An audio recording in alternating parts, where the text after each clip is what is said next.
26 अगस्त 2025 देर रात को विरार पूर्व नारंगी स्थित एक इमारत ढह गई थी, जिसमें 17 लोगों की मौत हो गई तथा कई अन्य लोग घायल भी हो गए थे। और तब पालक मंत्री गणेश नाइक ने गणपति पर्व के बाद सभी अवैध निर्माणों पर कार्रवाई की घोषणा की और यह भी कहा कि वसई विरार में अब एक भी अवैध बांधकाम नहीं होंगे।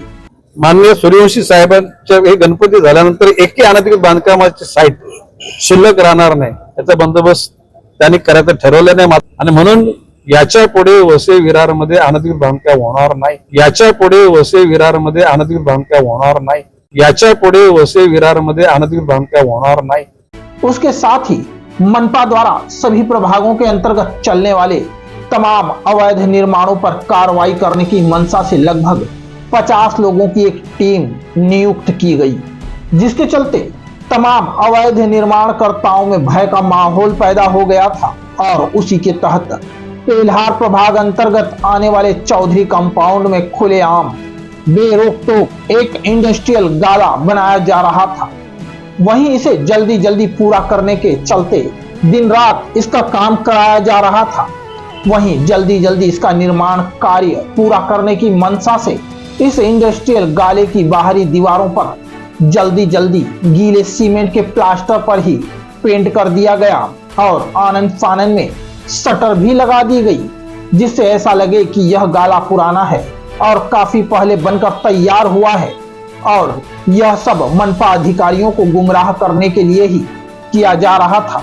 हालांकि गाले के अंदर अभी सीमेंट का प्लास्टर भी नहीं हुआ था और बकायदा सारा ही काम अभी बाकी था, किंतु मनपा के पेल्हार प्रभाग से अतिक्रमण विभाग की टीम के आने की पूर्व सूचना अवैध निर्माणकर्ता तक पहुंच गई थी, जिसके चलते अवैध निर्माणकर्ता कहीं से एक टेम्पो में सामान भरकर ले आया और जल्दी जल्दी उस आधे अधूरे गाले में भरने लगा, जिससे कि अगर मनपा यहां पर कार्रवाई करने की मंशा से पहुंचे तो उसे बाधित किया जा सके।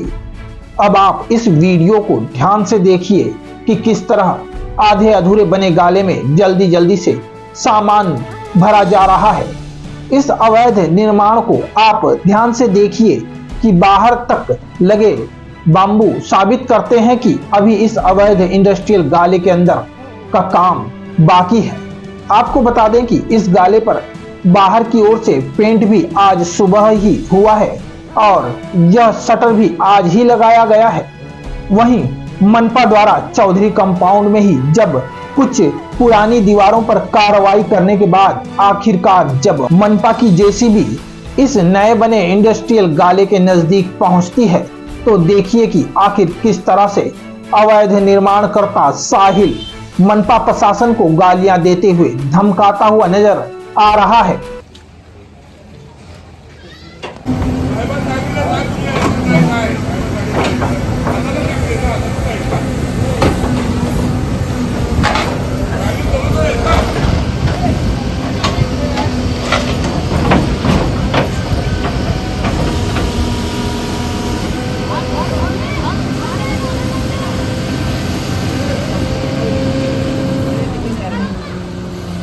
वहीं वह अवैध निर्माणकर्ता बार बार किसी को कॉल करते हुए नजर आ रहा था और इसका मतलब है कि कोई तो है जो साहिल नामक इस अवैध निर्माणकर्ता को ऑपरेट कर रहा है, जिसके चलते न सिर्फ उस अवैध निर्माणकर्ता के हौसले बुलंद थे, बल्कि उसे यह भी पूर्ण विश्वास था कि उसके इस अवैध निर्माण पर कोई भी आंच नहीं आएगी। वहीं उस अवैध निर्माणकर्ता के बढ़े हुए हौसले देखकर मनपा के पेल्हार प्रभाग के अतिक्रमण अधिकारियों के हौसले पस्त नजर आ रहे थे। यही नहीं बल्कि उस अवैध निर्माणकर्ता के रौद्र रूप को देखकर मनपा अधिकारी काफी घबरा गए थे और बकायदा उस अवैध निर्माणकर्ता से मिन्नतें कर रहे थे कि हमारे बीच पत्रकार भी मौजूद हैं, इसलिए हमें थोड़ी बहुत कार्रवाई दिखानी होगी, अन्यथा हमारे लिए शायद मुसीबत खड़ी हो सकती है। वहीं अवैध निर्माणकर्ता इस कार्रवाई का विरोध करते हुए गाले के शटर के समक्ष मजबूती से डटा हुआ था। उसने मनपा अधिकारियों को चुनौती देते हुए स्पष्ट तौर पर कह दिया था कि यदि जेसीबी ने गाले को तोड़ने का प्रयास किया तो तुम्हारी जेसीबी को आग के हवाले कर दूंगा। और अंततः लगभग 3 घंटे तक यही खेल चलता रहा। हालांकि मौके पर उपस्थित मनपा अधिकारी लगातार फोन पर उच्च अधिकारियों को इस मामले की सूचना दे चुके थे, किंतु फिर भी उपस्थित मनपा अधिकारियों को उच्च अधिकारियों से कोई भी तत्काल मदद मिलती नजर नहीं आ रही थी। तमाम मनपा अधिकारी उस अवैध निर्माणकर्ता के समक्ष गिड़गिड़ाते हुए नजर आए कि हमें थोड़ी बहुत दिखावे की कार्रवाई करनी ही होगी, हमें सहयोग करो, हम आपका ज्यादा नुकसान नहीं करेंगे। लेकिन अवैध निर्माणकर्ता बेखौफ होकर अपनी बात पर अड़ा हुआ था कि यदि 1 इंच भी दीवार तोड़ी तो सभी के सर तोड़ दूंगा और जेसीबी को भी जलाकर राख कर दूंगा। अब सवाल यह पैदा होता है कि उस अवैध निर्माणकर्ता की इतनी हिम्मत कैसे हो रही थी कि लगातार उपस्थित मनपा अधिकारियों व कर्मचारियों का सर फोड़ने व जेसीबी जला देने की जो लगातार धमकियां दी जा रही थी। हालांकि यदि मनपा अधिकारी चाहते तो इमरजेंसी में 112 को कॉल कर आपातकाल स्थिति में पुलिस को बुला सकते थे, किंतु ऐसा नहीं किया गया। बावजूद ऐसा न जाने क्या था उस अवैध निर्माणकर्ता में कि वह बेखौफ होकर सिर्फ धमकी पे धमकी दिए जा रहा था और उपस्थित मनपा अधिकारी सर झुकाए खड़े थे। और अंततः एक फोन अवैध निर्माणकर्ता साहिल को आता है और फिर कुछ देर बात करने के बाद साहिल उपस्थित मनपा अधिकारियों से कहता है कि मेरी ऊपर बात हो गई है, अब आप मेरा सिर्फ शटर निकाल सकते हो और सिर्फ शटर ही निकाल सकते हो, अन्यथा अगर मेरी किसी भी दीवार को खरोच भी लगा तो किसी को भी यहाँ से जाने नहीं दूंगा। हालांकि अब मनपा अधिकारी खुश थे कि चलो कम से कम शटर को जेसीबी से तोड़ने की इजाजत तो मिल गई है। मतलब 3 घंटे यहाँ पर खड़े रहना फिजूल नहीं गया और फिर देखते ही देखते एक झटके में ही जेसीबी ने शटर को नोच डाला और फिर तुरंत ही वहां से निकल गए। ऐसा लग रहा था मानो किला फतह कर लिया गया हो। हालांकि अभी भी यह सवाल बरकरार है कि अवैध निर्माणकर्ता साहिल को कौन ऑपरेट कर रहा था और आखिर किसने अवैध निर्माणकर्ता को इजाजत दी कि सिर्फ शटर पर कार्रवाई करने दो।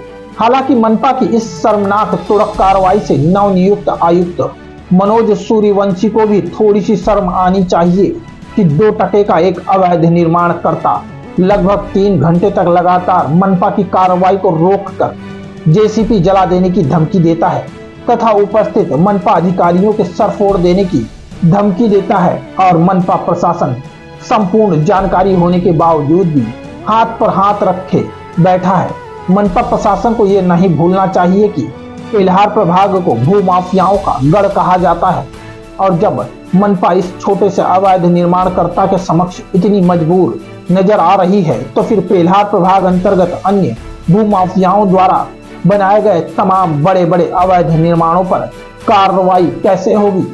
वहीं अब देखना यह होगा कि मामला सामने आने के बाद मनपा आयुक्त मनोज सूर्यवंशी पेल्हार प्रभाग के अतिक्रमण विभाग के अधिकारियों की बेइज्जती का बदला लेते हुए इस अवैध निर्माण को जमींदोज करेंगे या वे भी शक्तिशाली भूमाफियाओं के समक्ष घुटने टेक देंगे। नाला सोपारा से क्राइम रिपोर्टर्स टीवी न्यूज की एक रिपोर्ट।